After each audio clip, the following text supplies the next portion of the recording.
ಮಂಗಳೂರು ನಗರದ ಇತಿಹಾಸ ಪ್ರಸಿದ್ಧ ಕದ್ರಿ ಶ್ರೀ ಮಂಜುನಾಥ ದೇವಾಲಯದ ಜಾತ್ರೋತ್ಸವ ಬುಧವಾರ ತಡರಾತ್ರಿ ಧ್ವಜಾರೋಹಣ ಹಾಗೂ ಕಂಚು ದೀಪ ಪ್ರಜ್ವಲನೆಯೊಂದಿಗೆ ಆರಂಭಗೊಂಡಿತು.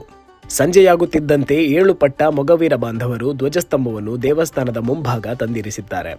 ಬಳಿಕ ಕದ್ರಿ ವಿಠ್ಠಲದಾಸ ತಂತ್ರಿಗಳು ಹಾಗೂ ಕದ್ರಿ ಜೋಗಿ ಮಠದ ಯೋಗಿ ಶ್ರೀ ನಿರ್ಮಲನಾಥ ಮಹಾರಾಜ್ ಅವರ ಸಮಕ್ಷಮ ವಿವಿಧ ವಿಧಿವಿಧಾನಗಳು ನಡೆದು ಧ್ವಜಸ್ತಂಭವನ್ನು ದೇವಸ್ಥಾನದ ಧ್ವಜಕಟ್ಟೆಯಲ್ಲಿ ಅಳವಡಿಸಲಾಯಿತು. ರಾತ್ರಿ 11:30 ವೇಳೆಗೆ ಬೃಹದಾಕಾರದ ಗರುಡನನ್ನು ಏರಿಸಿ ಧ್ವಜಾರೋಹಣ ನಡೆಯಿತು.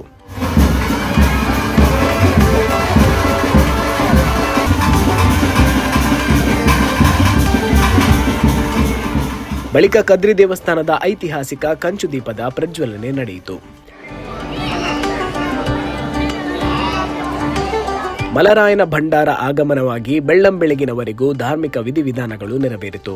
ನಿನ್ನೆಯಿಂದ ಆರಂಭಗೊಂಡ 9 ದಿನಗಳ ಸಂಭ್ರಮ ಕದ್ರಿ ದೇವಾಲಯದಲ್ಲಿ ವಿವಿಧ ಧಾರ್ಮಿಕ ಹಾಗೂ ಸಾಂಸ್ಕೃತಿಕ ಕಾರ್ಯಕ್ರಮಗಳೊಂದಿಗೆ ಜಾತ್ರಾ ಮಹೋತ್ಸವ ನೆರವೇರಲಿದೆ.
Ah, ini lucu.